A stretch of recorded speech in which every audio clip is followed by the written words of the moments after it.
If you come to this country, Jewish people have their fraternity. They help each other. Indians help each other. Turkish help each other. Chinese help each other. But you see us black, as I sit here like this, I will tell that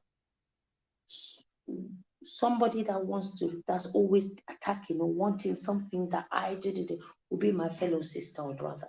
They will be the first one to go and report. So we don't trust ourselves. That's the problem.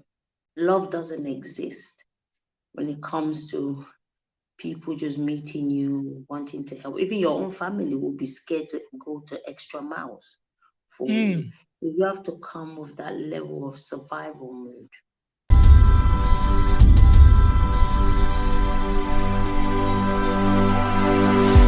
Guys, I welcome you live on SBTV International. My name is DJ Nyam. If you just chance on our new channel, SBTV International, you are welcome. Make sure you tap on subscribe, like, share. If you want to come on the show, my doors are open. My numbers are on the screen. Just WhatsApp me or send me a voice note. Today, who is repping? I have one beautiful woman in UK. She's from Cameroon. Yolanda, I welcome you live on SBTV International. How are you doing? I'm fine. Thank Oh, you you for are inviting me. beautiful. You are beautiful. You so beautiful. They make my head big. Thank you. Oh, I see. How are you doing and how is the UK? Oh, I'm good. The UK is there. The weather is the UK. The UK has its own weather, but we're Mm. getting there. We're used to it right now. Is it still Cold? cold? Yes, it's still it's winter time, so we're expecting nothing less but cold. Oh, okay. Okay, today you are here on SBTV International. You are repping Cameroon. So Of you are here course. today. Let's get to know you, your journey from Africa to the UK. You tell us more about you growing up in Cameroon. Tell us more, I mean, lifestyle, experience, and all that. But before that, how long have you been in the UK and which part of the UK are you?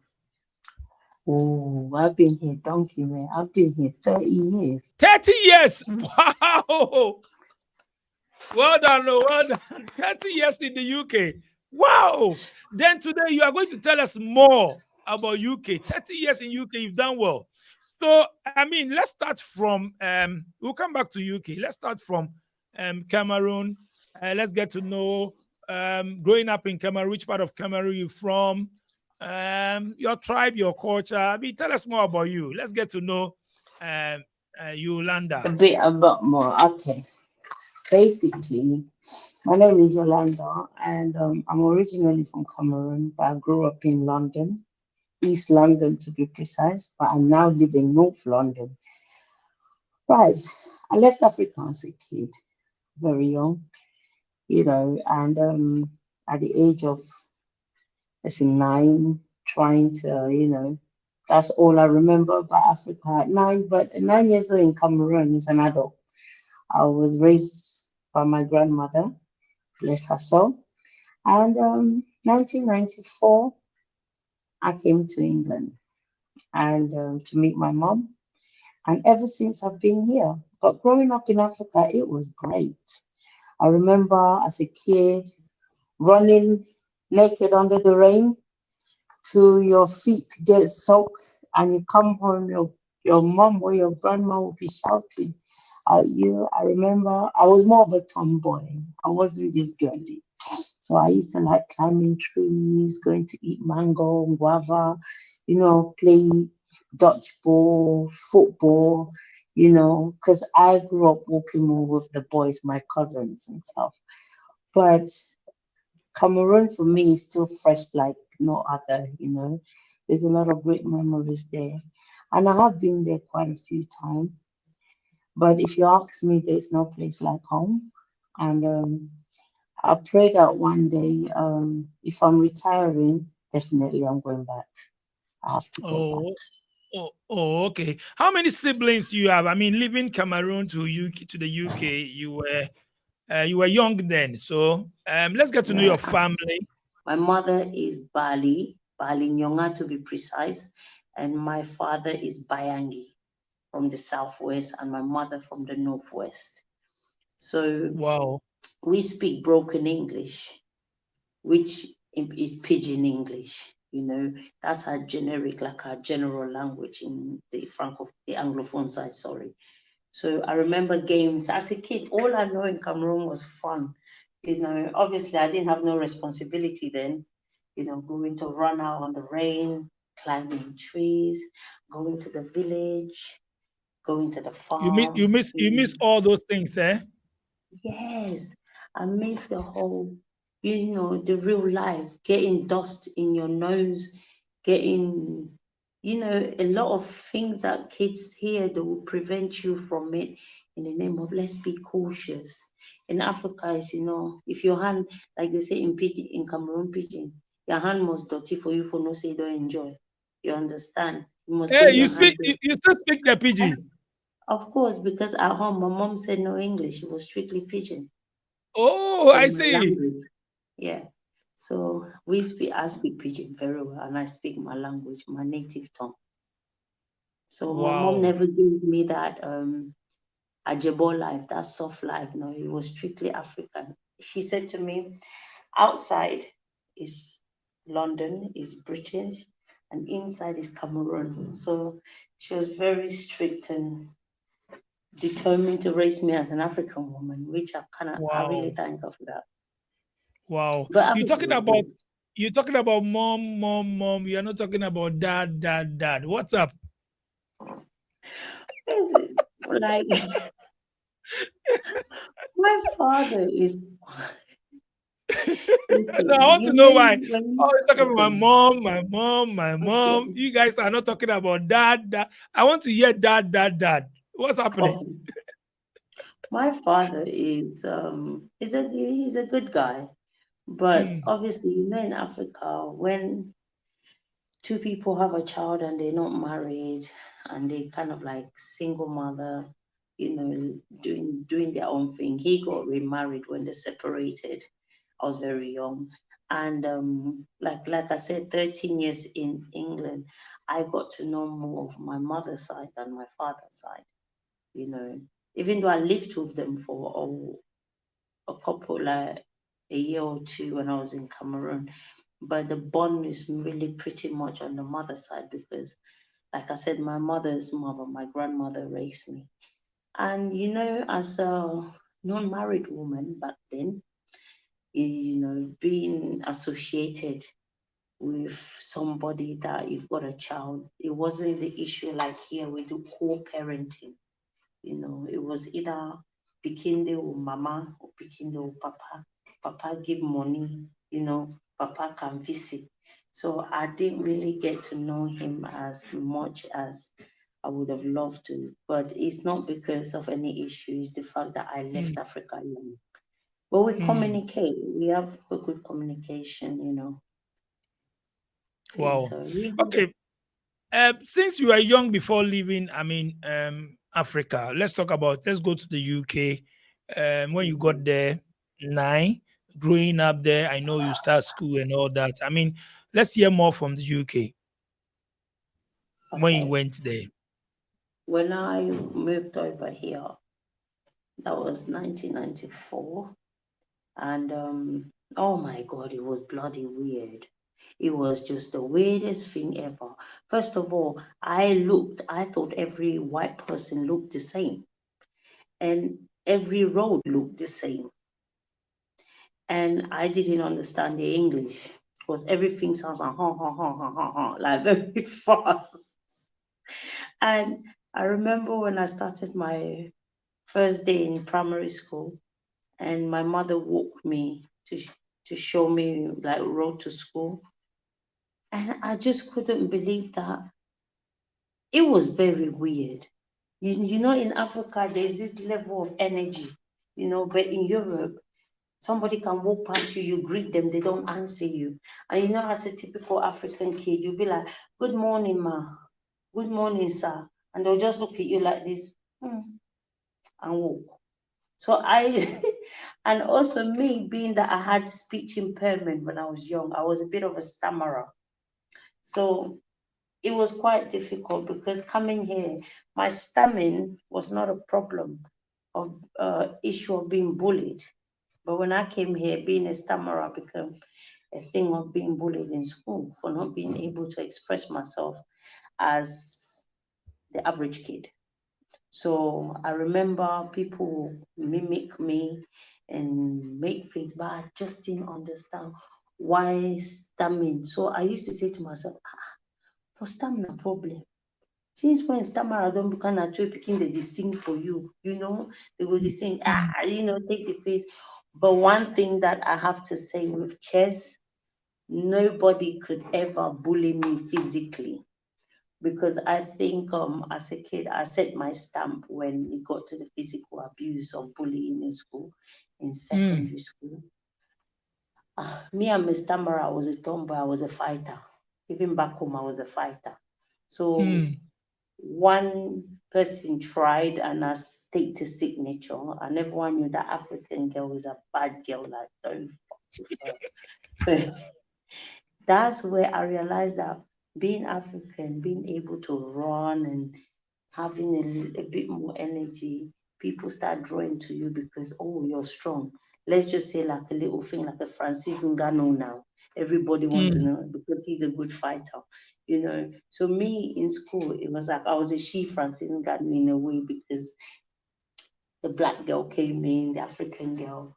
But because in the 90s in the UK, Africans didn't have a say. It was Jamaicans. It was all about Caribbeans because they didn't like us. We didn't like them. And then we were not only battling racism with the whites, we were battling racism with Caribbeans and Africans. So you being African, you can get beaten up for just being African back then, just having a funny Wow. accent.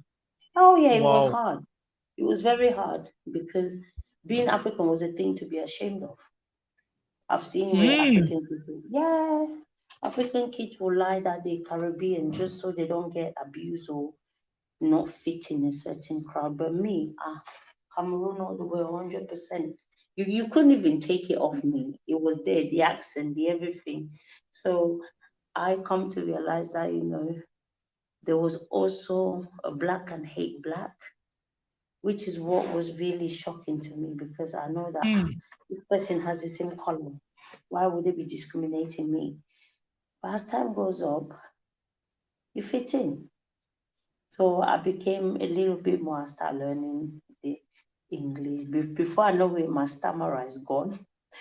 Speech change, accent coming there, typical Cockney accent there, like East London girl. But nevertheless, my mom never made me forget that I was an African woman.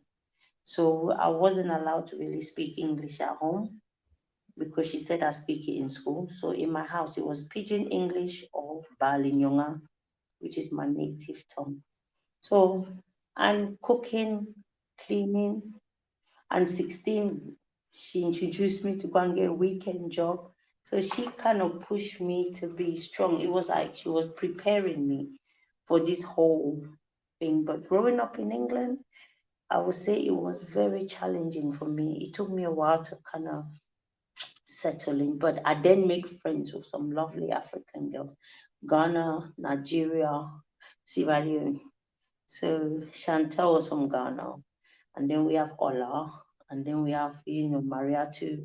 So I became now start making friends, and I realized that to be honest, 30 years in England, I haven't really ever had a white friend, mainly African friends. Wow. Let's talk about education. So, you said 16, you started, your mom was pushing you to do something. And then what happened to your education? I mean, did you get to some level? What level did you get to? And after, let's hear from there. Um, School. I went to college, and then from college, I went to university.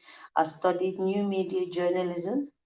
I did journalism, and from there, I did my internship working for a radio station called Voice of Africa Radio. It was run by this Ghanaian guy called Space Clotty, and I did radio for a bit, but I wanted to be a newsreader, a broadcaster. But obviously, by 2010, the recession came, which affected media in England. So a lot of us got the interns got set back, and I was at home for a while. Then I thought, plan B. So I decided to go back and study health and social care, which I went up to management level. And then, funny enough, I ended up working in the healthcare with vulnerable adults with dementia and stuff from 2014 to I would say 2020. But then I thought, you know what? I wanted to start from the bottom. It wasn't about having the management degree. So I went back to being a healthcare assistant from feeding to washing. Then I went to doing medication. Then I went as far as the nursing assistant level. But then I thought, I want to do the non-clinical. So I did one or two courses, and now I work in the non-clinical. It's still part of healthcare, but it's more behind the scene, Wow. But I didn't like the hours. Was it something that you like to do, or because there was no uh there was no option, uh as your media stuff went down, and then you felt like, okay, let me just try to do something, or was something that you like to do, Well, this health thing? at first, it was, I've always known that I'm a big sucker for helping people. I'm a bit of a people's person.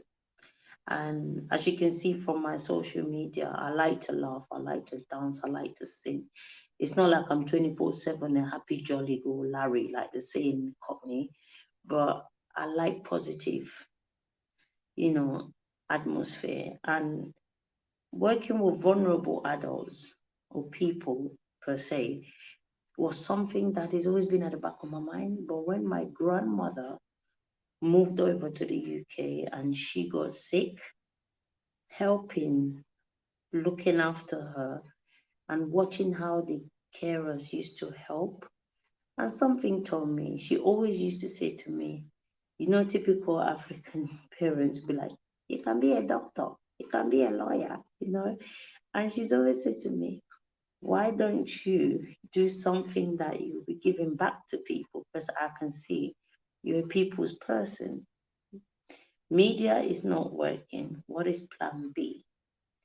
And when she passed away, and during that time she had passed away, and I sat there thinking, this woman knows me best. I would love to work with people that are vulnerable, but I didn't know how to go about it. So I started doing the research, and I found out that I can actually do a course for it, which I funded myself. I was not government funded. And that's how I got into it. First day, somebody died. And boy, I cried. My manager was like, this is normal. You get used to it. It's all right to cry. And I realized, I know what, I actually love elderly people. Like, I like feeding them, I like washing them, I like sitting, playing games. And it was like doing something that you love as your job. But I wanted to know more. There was more. It was more. So the idea of media is being there. But sometimes they say, sometimes God will just divert you. You don't know. But I feel like healthcare is me, because even in this healthcare, I can still do media. They have press department in every big healthcare organization. So it was just something that I was looking to explore, and it Hmm. became a fun playground. So yeah, it was a plan Wow. B that was found. Wow. It's like a hidden Wow. passion that got discovered. Wow. You've been there for 30 years. What has changed now? The system of work, how to access things, expend everything, the cost of living is very high, and jobs now is harder to get. My only thing I would say is that when people come here, they shouldn't have this notion that it's like from grass to grace, you know. Be- be- Because one thing I noticed is that when we leave our land to come over here, we think we're coming for a better. There's something better here. There is, but compared to before, like before you could come, I know you. I could even say, take my paper, go and walk. But now, obviously, security, technology, everything is kind of tight, and things are so expensive now. The way you could access things are difficult. If you're coming over here, I would say London or England in the 90s, I would say, yeah, you have a fair chance of getting papers, getting work, getting sorted easy. But now, I won't even bet on it because everything is systematically locked down. You understand? And I always say, if you're going to come over to this part of the world, don't come with that mind of you're coming to get better. Come with that mind of you're going to explore a new world and get ready to be a hustler and take punches. The punches will come. The punches will come in a form of where nobody trusts your own brother, nobody trusts nobody anymore. Love doesn't exist when it comes to people just meeting you, wanting to help. Even your own family will be scared to go to extra miles for you. You have to come with that level of survival mood. And if you get knocked down, withstand it or go back. But I will tell you that if I have a decent job in Africa that is paying me, that I can afford my living, my skin, I will say stay in Africa and try and make something. No matter how bad the pond is, fishes are still in there. You understand? But we don't want to come with this notion of if you come abroad, your life don't better. A lot of people have been saying what you just said, but those in Africa, those back home, most of them will say, okay, if that place is not good, why don't you come? Come and join us. And let's hustle together. But you are there and you are telling us that the place is hard because they have never been there before, but they want to come there. And you are telling them that, oh, the system, things are hard and this and all that. And I wish I didn't I didn't sell my stuff to come to abroad to come and hustle. They say all sort of things. Say, if it's not good, come. If I were to move to Africa now, I will need a guarantee that there's work and I will be at least basically be okay. But I'm not saying that things are hard, people should not come. I want everybody to come because some people that have moved over are testifying to what others have been saying.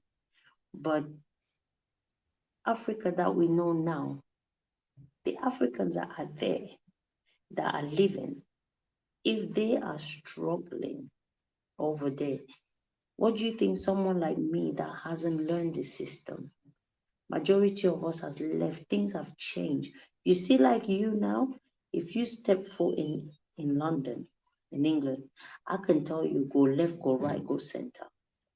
The good, the bad, the ugly. You know the whole idea of if you think is that bad, why don't you come back? There's certain things like circumstances. It could be circumstances. But number two, nobody's advice should be enough for you to make a decision to what you're determined to go. Your goals are. If you were to want my work for you, God might bless you in the land that another people are struggling in. But the question is, we have a perception in our mind in Africa that this part of the world is gold. It's easy, it's fun. There's bags of money probably waiting somewhere. No, it's not. When people talk like that, I think people need to just pick what they need to pick from me, the good and the bad and the ugly, and know that you're not going to a fairyland. You're going to a very challenging ground. That, like I said to you, coming from Africa, I will never think that being black was a problem because we see white people back home and we chase them and play with them and they never say anything. So coming here, being treated like I was less of a human being sometimes because of my skin, made me feel away. And I've seen foreign students that have come back here and they cry in this, especially those ones that come to study in college and university. I want to go back. I want to go back. I don't know. It's not easy. It isn't easy that a student will have two jobs, school and work, plus assignment, plus do things, because that will be your life in order to survive. As you can see, an average young girl in England will probably have, you know, must have a job plus school, because you have to pay transport. Transport is not cheap. So if you say in a month, depending on the zone you go, monthly transport could be like 100 and let's say one like 200 and something pound a month just on transport. And then a room, a little room, double room, is 700 a month. And your bill for your phone could be, let's say, £30 a month, and you earning just 1,200-300 a month. Calculate that. What do you have to eat? What do you have to save? So what do you have to literally think about the grace land that you're gonna go back home and build what? So in order to go back and build house like those people you see there, you have to probably push a bit more further. And I don't blame them. I blame when people go back home and they put this perception like they are the top notch, rent a big car, come back, do this. Is the low, for me, is the insecurity and the low self-esteem that some of us abroad have, that we feel like we have to go home and suppress others with our appearance and packaging and fake life. So, but social media has helped us to expose that part of it now. So unless you're very thick and dumb, that you will not understand that Europe is hard. When you see people in boats and canoe, 10,000 people floating, some even die in Libya. If you don't think that journey is going to be a struggle, then you must be smoking something else. So I always say to people, never go to another land and think it's ever going to be easy, because you don't know what's waiting for you on the other side. So it's not a matter of people coming back. Even me, I come back to Cameroon now. What are the chances that I might survive? I might survive, I might not survive, but it's a 50-50 gamble. But it's my land. But is that where I grew up? To be honest, I will say majority of my whole life as a young woman is England. I can't tell you about London. I can't tell you about Cameroon, just from what I knew, what I've learned. So the idea of saying, if you don't find, make una come back now, you understand, that's very, is childlike. It's a child talk. The reality in life is that I might leave Cameroon and go to Ghana and marry a rich man and become a rich woman, or I might go to Ghana and do a business and become a very rich businesswoman, but somebody else might go Cameroon, leave Cameroon to Ghana and end up homeless. You don't guarantee. Everything is, I know we say God, God, but everything is faith and courage. With what you just said, is it like, do we plan well before taking any steps, or do we know what we want? Everything, I always say in life, you have to plan. Planning don't mean writing anything down. You have to start planning by preparing your mindset. Check within your spirit. It's not because A went there is becoming a superstar, I will go and be a superstar. Is it in line with my energy? Does my spirit tell me to go? That's another step one of planning. Wherever you're investing your money, is it legit? Is it legit?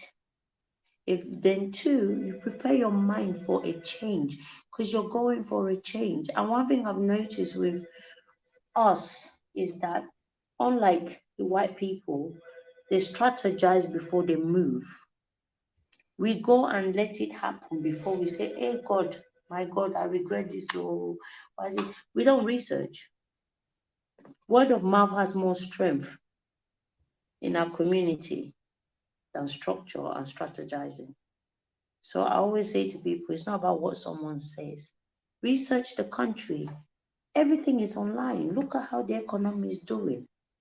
If you want to go to Europe, look which European country has good tax, which European country has good advantages of like foreigners, visa, job.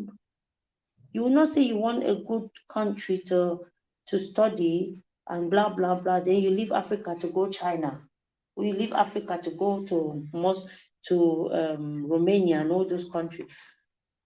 Better you stay where you are, Mm. So you have to research and check where you're investing your money because it's not cheap. People from the diaspora are coming back to Africa to invest. They are taking our lands. They are investing. They are doing business. They are succeeding. Even among us, some people will go to other country. They will go to theirs. They are surviving. They are trying their best to make it. But we don't see it. We don't see the opportunity. We at home don't see it. Let's say, since you are from Cameroon, let me use Cameroon.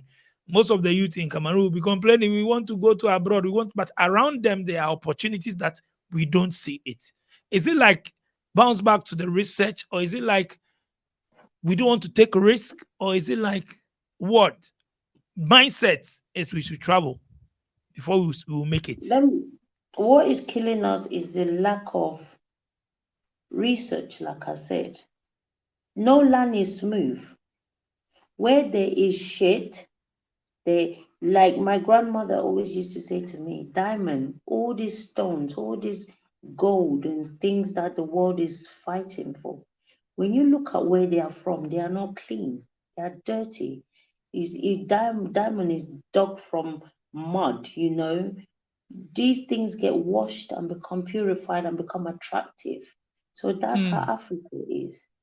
There are businesses you can touch in Africa, you would make some income. But the issue I have here is that we spend more time focusing on what another is getting than what we have around us. For example, I'm abroad. I've been here for a long time. 9.9, if I have cousins back home, they're not going to think of how they can make it. They're going to be like, me Hmm. too, I won't be like Yolanda. I won't go abroad.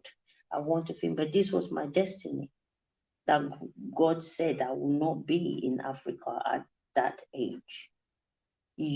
So the question is, if I was in Africa now, what would I have been doing as a graduate?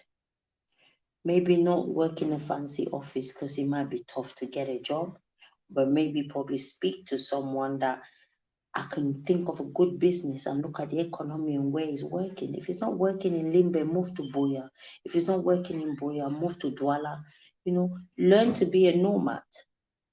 When you are a nomad meaning what? You don't have a place, a specific place. And one thing with us, we become so grounded, familiarity with our environment. I'm from Kumasi, for example.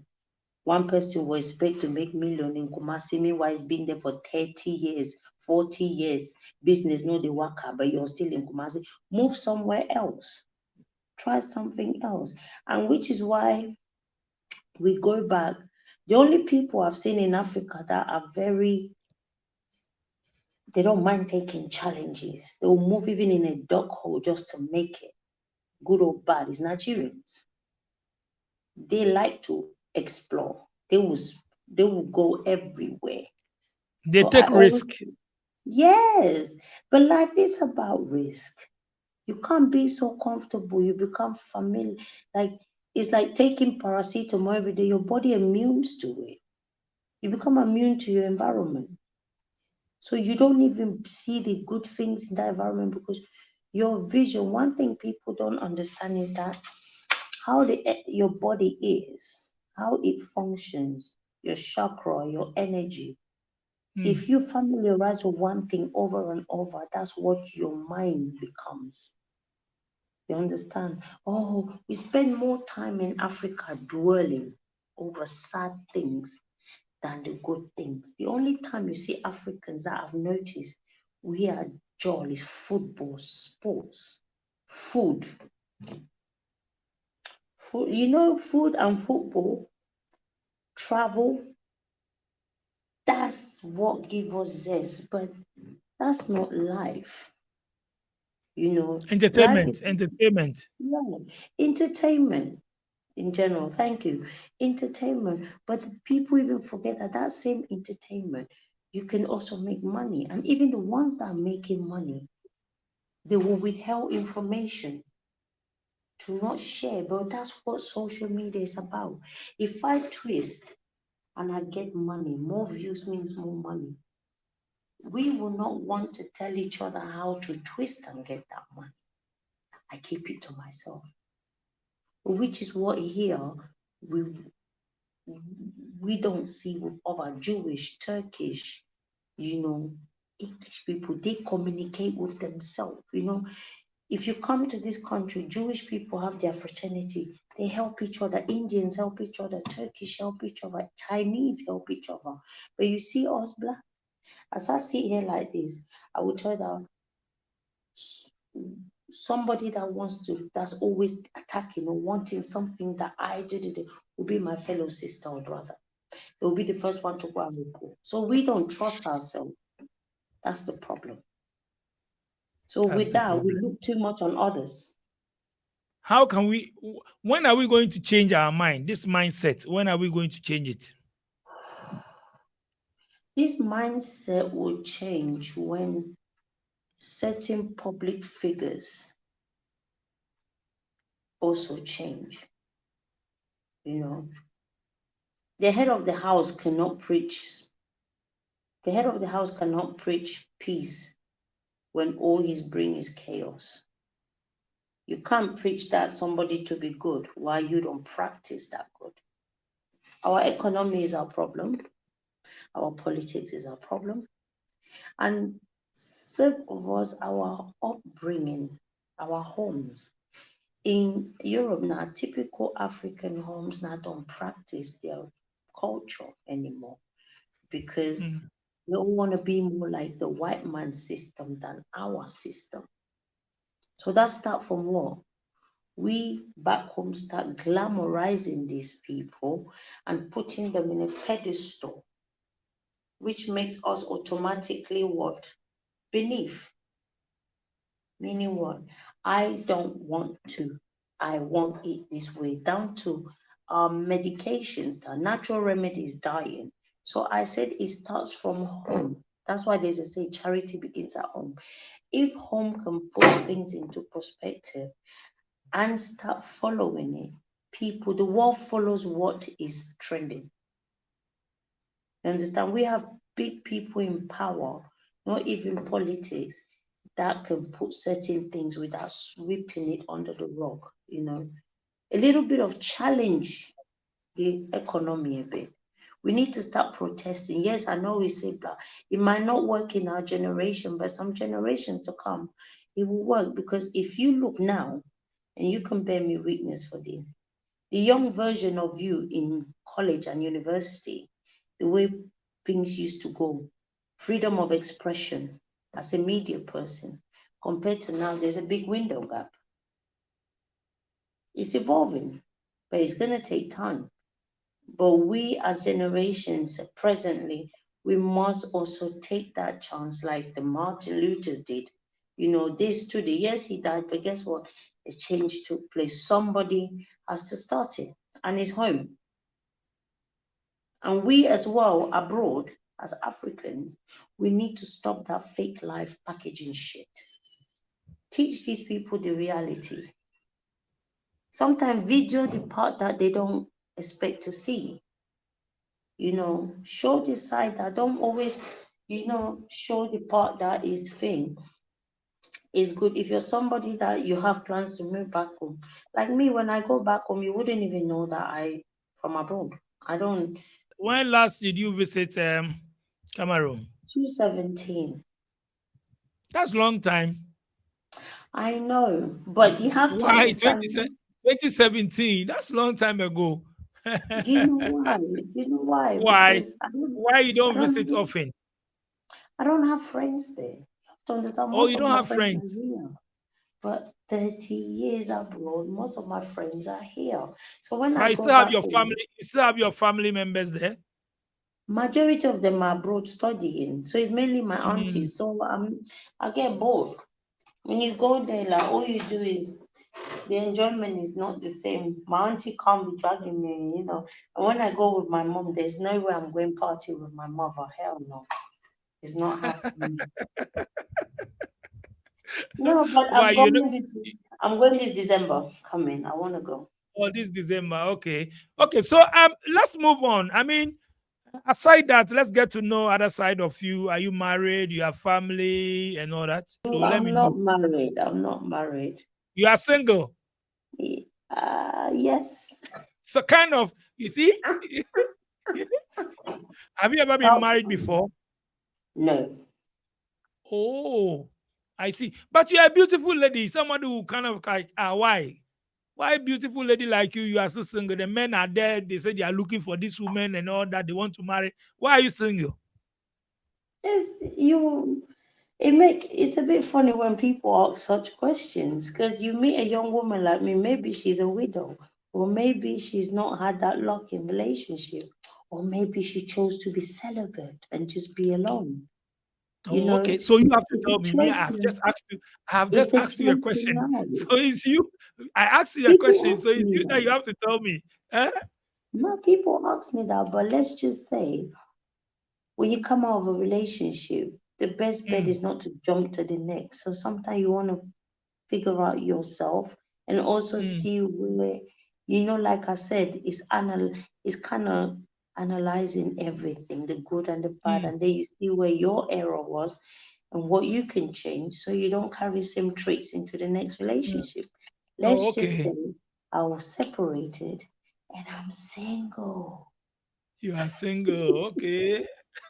But by all means, you mingle again, but not now. Well, I would say now I'm ready to mingle, Oh, now but you're ready to mingle. it's a new year. I think it's time for me to start going on dates. But Oh, okay. previously, I just needed time to just heal myself and think of Oh, myself. But it's okay. 2024. It's time to, who Mingle. knows, eh? Who knows? But I heard your system in the UK is preventing the men to approach you guys. It's only on social media they will come and be writing you with dating app and all that. They don't approach you guys like we do in Africa. Can I just say Maybe- something? And this is not coming from downing every like men. Growing up, like you said, in Africa, I used to be that kid that would take letter from my auntie to go and give somebody waiting outside, or my cousin would send me to go and give love letters or something he'd buy for his girlfriend. I think romance is dead in this part of the world, in this part of the diaspora, because Mm, most people relate more to sexual advances. They put lust in front of love. In the sense mm, that the average man, like I said to you, the average woman here pays her own bills, does her own thing with no support. Some of them even have partners at home or boyfriends, but they pay and do things by themselves. But then these men want to come and also dictate. But at the same time, the men in this part of the world, it's like we redress the balance. It's flipped the other way around. They want to be catered and looked after. So, for example, you meet most, I speak for majority, they meet a young girl, and I've always noticed this. Men says, "Here, we want an intelligent, hardworking, loving, caring." But when they do get that, it becomes a thing of intimidation. Oh, she's too confident in the way she talks. As you guys back home knows that women abroad are very bad manners. They will probably call you police. They'll probably do you this. That's a stereotype that goes around. But the nitty gritty is that the men are not manning up. You understand? Which then push the female. People should stop winding. This affair of women and man is luck. And I mm, think a lot of people are not in contact with their spirituality. Spirituality don't necessarily mean go and pray. It's a thing of your instinct. Women are so pressured to, oh, mm. you're this age, you need to settle. So they end up picking the first thing that comes their way that looks like, but you forget that there's certain characteristics that doesn't go with you. And this person doesn't have it. You too, you might not be his tolerant. Some men like submissive women, some men like alpha women, and some men just like low down mad women, that will break fridge, do this. That's their own love language. We call it toxic. But then you get the man that wants to be macho, who talks, the woman obeys. But know what you go for, know what you want, and go for it. Don't look at my look, say, she's got breast, she's got bum, she's pretty, I like that. But you can't take my character, probably, because I'm not your spec, I'm not matching your energy. So I just feel like men complain a lot for no bloody reason, because they themselves don't know what they want. Just like women themselves also don't know what they want. They go more for the loss. Because you're good sexually, I'm so in love with you. But apart from the bedroom, we are cat and mouse. So what does that lead us? The bedroom is not the whole part of the relationship. So it's knowing who you go for and what attracts you. That's the problem. It's nothing to do with women, the society. The society in Africa too is not letting girls do what. Will you consider dating a guy in Africa? I probably will put a question mark on that, because at the stage that I'm probably at, I believe that long distance relationship is, I've done it, it's not easy. And two, at this stage, you want someone close by that somebody best when you're close by. So for example, if I'm dating you and you are in London, even if you're 30 minutes away, if we argue, we have more chances to drive or meet each other and squash it. If my head ache, I can call you, you can come. You build, these tiny connections that you build with somebody on a daily basis grows into something beautiful. But with long distance relationships, there's a lot of hindrance to growth, because every time you see, you're in a happy mood. So you find yourself, which is why some men will meet women and bring them to Europe, and within a few years, this woman is a monster. It's because you never knew her. You never saw those characteristics where when she's angry, what is she like? When she's on a menstrual cycle, when she's happy, what is she like? So when you live with that person, when she travels over, it's like knowing a brand new human being. And can you cope with that? But then you've already made a major step. So long distance relationship is a question mark unless I'm moving over to Africa. Are you planning to move to Africa in future? I have no problem. If I have a job, like I said, if I'm your partner and he said, babe, I can get you a job here. It's not paying much, but it's good, just so we can build something together. Oh, hell yeah. What is in England? I'm out. My bags are packed. I'll be long gone. Of course, but I just don't think separation in distance is long. Okay. Anyway, so apart from Cameroon, have you been to any other country? Cameroon, UK, only these two countries. Have you visited any other countries? Oh yeah, I've traveled to a lot of places. I've been to a Hmm. few states in America. I've been Europe was our holiday joint from 18. We've been traveling Europe, and Hmm. been to Tunisia, Morocco, Dubai. I've even gone as I've traveled, yeah, I a see. lot. You've learned a I love lot. traveling. Yeah, But some people are I learn saying that amazing. now they want to move to Canada. They are in UK. They want to move to Canada, US, because that's where they will make the money. Why are you still in UK? Like I told you before, a word of mouth. That's what's killing people. When you research, it's like saying you're moving to Ghana, but then you want to Uh, go to Nigeria, you want to go to Cameroon. They are the best. If you look at the economy, it's the same pot soup, hustling ground. We're The not same going to pot get soup. married. I like that. The same Yolanda, person. thank you so much. Thank you so much for coming on my show. What's your last message and any shout outs, your social media handles, those who want to follow you?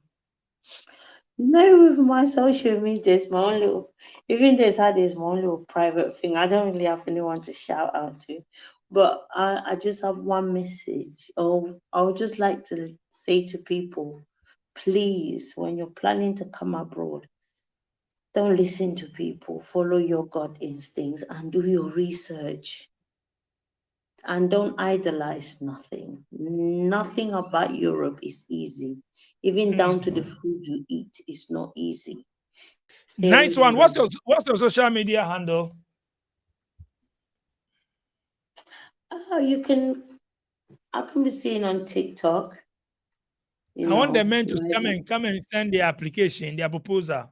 So what's the social media handle? You should tell them, how did you get me? No, you Bro, mentioned it. Your social it's media bro. handle, you mentioned it. Oh my God, are you serious? Okay, I'm on TikTok. You can go brown sugar 85. And I don't really use any of the social media. I have Instagram as well, but I barely go on there, and Facebook, but I'm mainly active on TikTok. Brown Sugar 85. Brown Sugar 85. Since you are repping Cameroon, can you tell them, your people, that they should come and join us on SBTV International? Those watching us from Africa and in the diaspora, they should link up and come and share their experience and their story on this platform. This platform is open to all Africans. So tell them in your language, in PG, and in your local dialect. Tell them to come and subscribe and join us for more. Okay, I would like to put a shout out to SBTV International, and I would like to let people know that it's a great channel, and come and tell your story, and I hope you like my story. And also, come watch SBTV International. Now, good channel, and the channel they talk about all things to do with Africa. People where they bush, bush fallers like una they call her, make una come talk about una life story, any experience. Shout out to SVTV International. Cameroon is in their house, so I don't talk and make una come. Make una log on, add it for social media, show support for your brother. That's it. That's it. That's it. But you couldn't speak your local dialect. You see, I've got you. Victor watch my Navalia.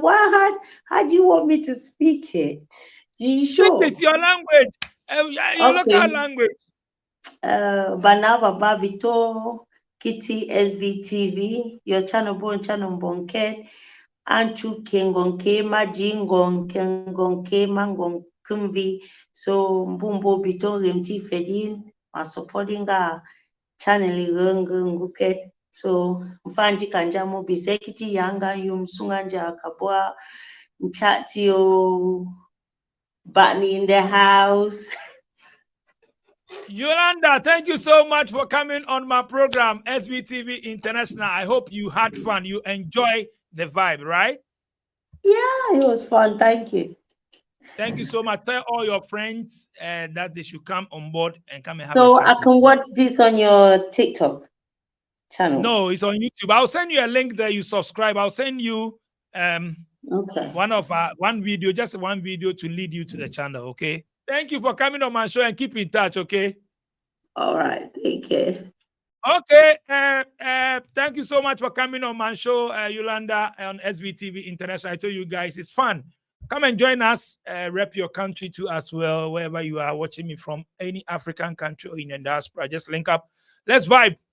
My name is DJ Nyame. I'll thank my production team, DJ Click Sharon and Tina. Like, share, tap on subscribe. Join us. Recommend your friends to. Peace out.